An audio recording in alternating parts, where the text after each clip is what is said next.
저는 이제 이 얘기를 먼저 꺼내고 싶거든요. 아까 그 김명일 코치님이 어릴 때부터 다양한 종목들을 경험하고 하는 것들이 중요하다라고 생각하면은 그런 얘기들이 어떻게 보면 굉장히 허무맹랑하게 들리잖아요. 저희 입장에서.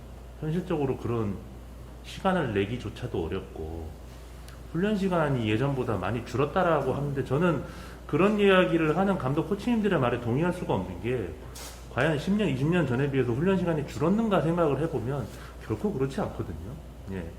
이번 호에 보내드린 뉴스레터를 보셨는지 모르겠지만은 거기 이제 뭐 노르웨이의 이제 스포츠 강국 노르웨이의 사례 제가 좀 인상 깊게 본 기사를 가지고 보내드렸는데 노르웨이가 뭐 스포츠 강국인데 인구가 500만밖에 안 돼요.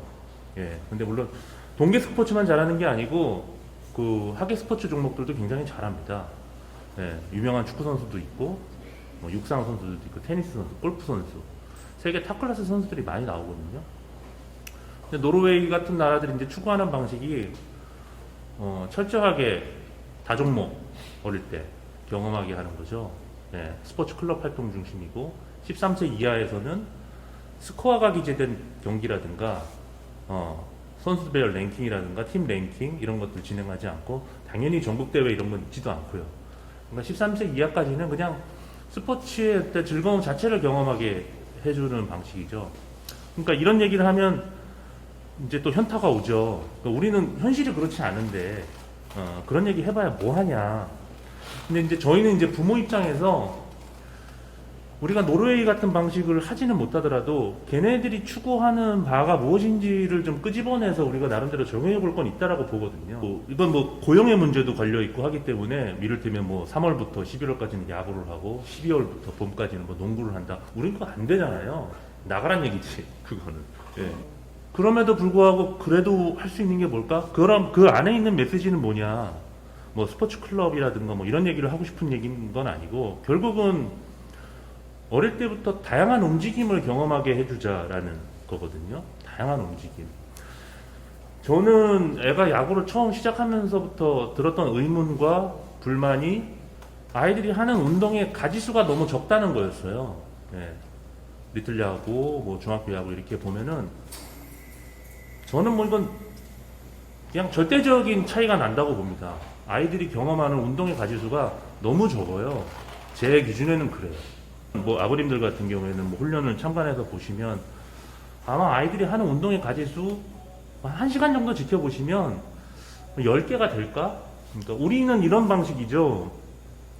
어떤 하나의 드릴이나 연습이 있으면 그거를 좀 한 10분, 뭐 길게 하면은 뭐 1시간 이상 하는 경우도 있고 보통 짧아도 한 10분, 20분 동안을 굉장히 반복해서 집중적으로 하는 방식이 있고 그러니까 1시간, 2시간을 하더라도 사실은 한 가지수로 따지면 한 10개, 20개 될까 말까. 근데 뭐 혹시 기회가 되셔가지고 뭐 유럽에 가셔가지고 뭐 애들 운동하는 거를 본다든지 아니면 미국의 유소년 야구를 하는 모습을 보시면 걔네들이 연습하는 방식은 하나의 드릴이나 연습을 한 7, 8번 정도 반복을 하고 바로 다음 연습으로 넘어가는 방식을 씁니다. 그러니까 우리가 공부를 한다고 생각을 하면 수학 문제를 푼다 그러면은 우리는 뭐랄까 좀 교과서 하나와 참고서 한두 개를 가지고 그걸 그러니까 드립다 파는 스타일이고 어릴 때부터. 예.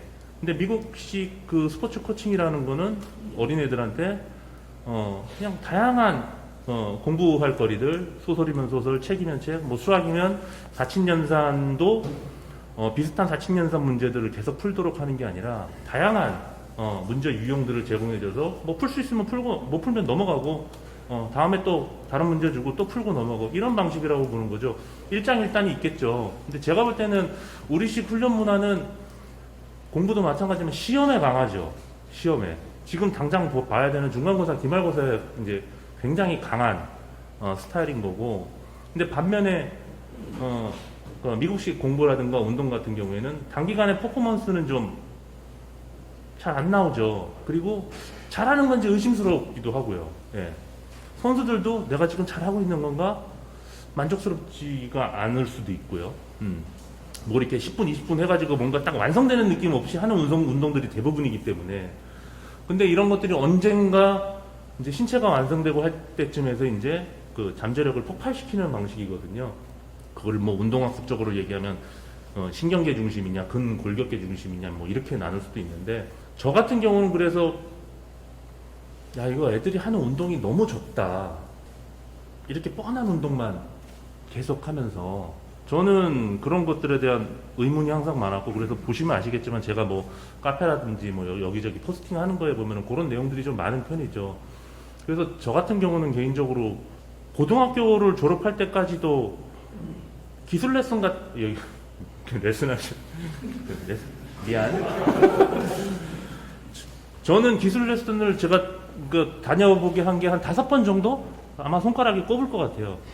저는 지금은 많이 이제 달라졌지만 그 당시에 한 10여 년 전만 하더라도 레슨 코치들의 수준도 지금 같지 않았기 때문에 저는 그렇게 동작을 뜯어가지고 뭐 피칭 동작, 타격 동작을 이렇게 가르치는 레슨을 저는 그렇게 가치 있다고 생각하진 않았어요. 네. 저 학교에서도 하는 거잖아. 난 좀 안 하는 걸 좀 했으면 좋겠다는 생각이 많이 들었거든요. 그래서 저는 차라리 그럴 것 같으면 그냥 트레이닝 센터나 뭐 액티비티 센터 같은 데 가가지고 좀 평소에 안 하던 움직임들을 많이 경험하게 해주는 저는 그런 방식을 좀 많이 썼었던 것 같고